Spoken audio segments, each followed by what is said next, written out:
Hello future doctors. Welcome to my YouTube channel cure with grace, जहां पर आपको homeopathy से रिलेटेड सारी जानकारी मिलेगी और होम्योपैथी से रिलेटेड सिलेबस आपको बताया जाएगा, पढ़ाया जाएगा।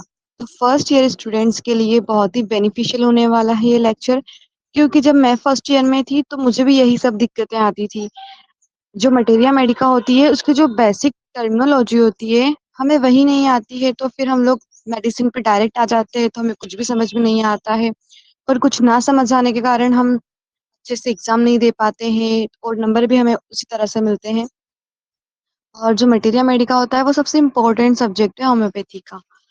तो जो मेरे गलतियां थी उसी को हम लोग यहाँ पे ठीक करेंगे, और हम लोग पहले ही टर्मिनोलॉजी अच्छे से समझ लेंगे और फिर आगे बढ़ेंगे।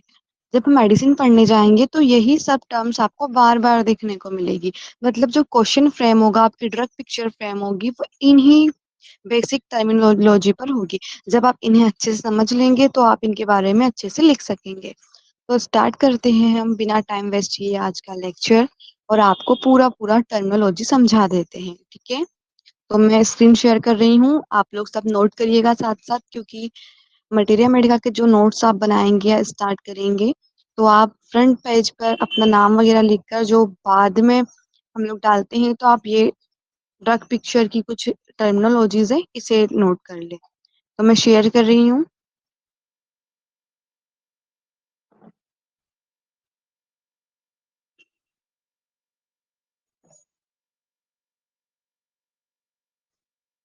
तो देखिए, जैसा आपको दिखाया गया है, आइए मटेरिया मेडिका को पढ़ना आसान बनाते हैं इन बेसिक टर्म्स को अच्छे से समझकर। जो बुक्स आपको दिख रही है, जो बुक दिख रही है आपको मटेरिया मेडिका की, हमें यही बुक फॉलो करनी है पूरे फाइनल ईयर तक।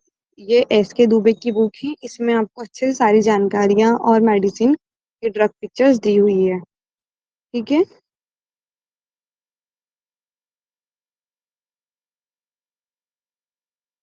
तो सेकंड स्लाइड पर आ जाइए आप। मटेरिया मेडिका के बेसिक टर्म्स, ठीक है। टर्मिनोलॉजी होती क्या है मटेरिया मेडिका की? तो मटेरिया मेडिका का मतलब है वो इम्पोर्टेंट टर्म्स जो आपको मेडिसिन, सिम्टम्स और पेशेंट अंडरस्टैंडिंग में मदद करती है, ठीक है। जो रेमेडी होती है, किसी भी मेडिसिन को हम रेमेडी बोलते हैं कि हमने उसे ये रेमेडी दी, ठीक है। तो रेमेडी क्या होती है? मेडिसिन होती है। जैसे एग्जांपल नक्स वोमिका, पल्साटेलिया, ये सब आप पढ़ेंगे, ठीक है, फर्दर क्लासेस में या फर्स्ट ईयर में ही, ठीक है। जो ड्रग पिक्चर होती है उसे, वो क्या होता है, आपको एग्जाम में ड्रग पिक्चर बनाने को आएगा, किसी भी मेडिसिन का आपको ड्रग पिक्चर दे देंगे। तो उसका मतलब होता क्या है? तो किसी रेमेडी का पूरा सिम्टम प्रोफाइल, यानी वो सभी लक्षण जो उस मेडिसिन से मैच करते हैं, वो क्या होता है? ड्रग पिक्चर होता है, ठीक है। जब हम ड्रग पिक्चर बनाएंगे किसी भी मेडिसिन का, तो ये हम सारी टर्मिनोलॉजी वहां पर यूज करेंगे, ठीक है। सिम्टम क्या होते हैं? रोग के लक्षण, ठीक है। सिम्टम्स क्या होते हैं? रोग के लक्षण, जैसे कि हमें हेडेक हो रहा है, हमें फीवर आ रहा है, हमें कफ हो रहा है, ओके। साइन क्या होता है? जो डॉक्टर देखता है, ठीक है।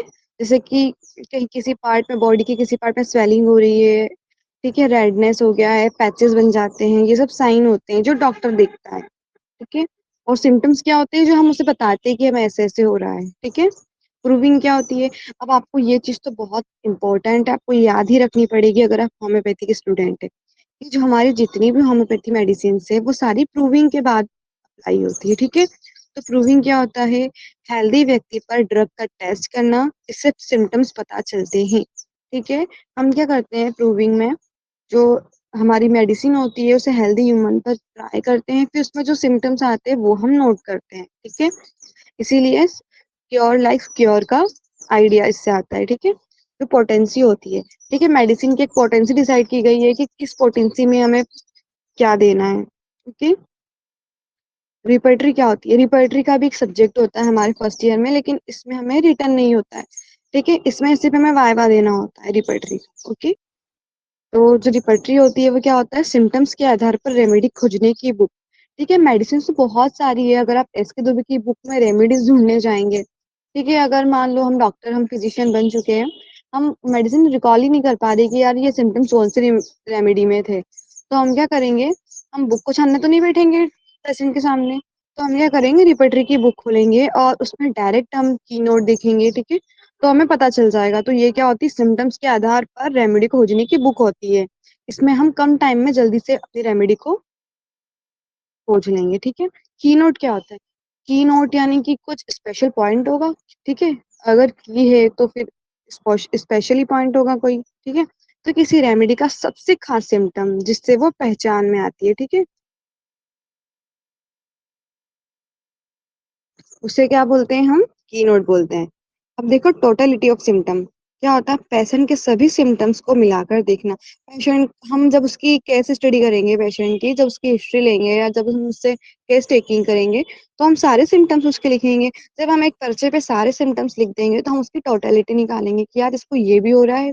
कुछ मेडिसिन ऐसी होगी कि उस मेडिसिन के सिम्टम भी मिलेंगे, थोड़े से उस मेडिसिन के सिम्टम्स मिलेंगे। तो उसे हम क्या कहते हैं, टोटलिटी ऑफ सिम्टम्स, ठीक है।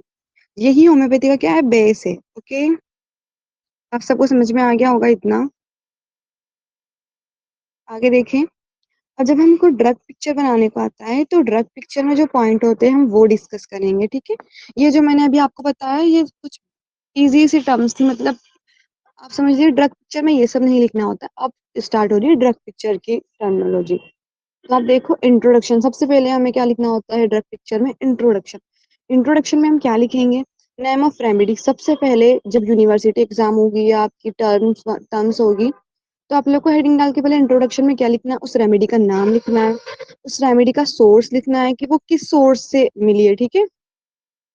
फिर हम आपको सारा पढ़ाएंगे। अभी जो ये बेसिक टर्मिनोलॉजी की क्लास है, तो हम इसको लंबा ना करते हुए इजी इजी वे में इतना इतना ही बताएंगे, ठीक है। आगे आप लोग को जब क्लास मिलेगी तब आप इसमें समझ लीजिएगा। इसमें हम उसकी फैमिली बताएंगे कि उस फैमिली से मेडिसिन बिलोंग करती है, उसका प्रूवर कौन है, ठीक है। उसकी प्रिपरेशन कैसे हुई है, जो हम फार्मेसी में पढ़ते हैं ना प्रिपरेशन, वो यहाँ पे हमें लिखनी है, ठीक है, कि किस मेथड से इसका प्रिपरेशन हुआ है, ठीक है। फिर हम उसका क्लिनिकल लिखेंगे। क्लिनिकल क्या होता है, देखो क्लिनिकल क्या होता है, क्लिनिकल पार्ट में हम बताते हैं कि वो रेमेडी किन डिजीज कंडीशन में प्रैक्टिकली यूज होती है, ठीक है। मतलब कि हम उसे कहाँ अप्लाई कर सकते हैं, ठीक है, उस मेडिसिन को। तो जब हमें हेडेक होता है, एग्जाम्पल के लिए हेडेक हुआ तो हमने वहां पे उसको यूज किया। फीवर आ गया, कॉन्स्टिपेशन हो गया, तो हम उस रेमेडी को क्या करेंगे, यूज करेंगे, okay. Sphere of action. Sphere of action क्या होता है कि वो जो मेडिसिन है वो किन किन पार्ट सिस्टम पर सबसे ज्यादा असर करती है, बॉडी के किन हिस्सों पर वो असर करती है, ठीक है। उसे बोलते हैं स्पेयर ऑफ एक्शन, ठीक है। फिर आता है पैथोजेनेसिस। पैथोजेनेसिस क्या होता है, जब किसी मेडिसिन को हेल्दी पर्सन पर टेस्ट, ठीक है, उसको प्रूविंग किया जाता है, तो जो जो सिम्टम्स निकलते हैं उन्हीं सिम्टम्स की डिटेल स्टडी को हम क्या कहते हैं, पैथोजेनेसिस कहते हैं। आया समझ? जैसे कैसे बताऊं आपको, जो पैथोजेनेसिस होता है, ठीक है, हम पहले किसी हेल्दी जब ह्यूमन पे प्रूव करते हैं ना, तो हम उसको क्या करते हैं, हमारी मेडिसिन का डोज देते हैं, तो उसके अंदर जो सिम्टम्स आते हैं फिर हम उन सिम्टम्स को नोट करते हैं। वो क्या कहलाता है, मेडिसिन का पैथोजेनेसिस कहलाता है, ठीक है। जैसे हमने किसी को दी हमारे मेडिसिन, तो उसके हम मेंटल सिम्टम्स नोट करेंगे और फिजिकल सिम्टम्स, ठीक है, कि उसमें क्या चेंजेस आए हैं। अब कॉन्स्टिट्यूशन क्या होता है, ये क्या होता है, overall physical and mental makeup of an individual, मतलब उसका बॉडी मेकअप, ठीक है, उसकी बॉडी कैसी है, उस सबको क्या बोलते हैं, कॉन्स्टिट्यूशन। नेक्स्ट देखेंगे हम लोग।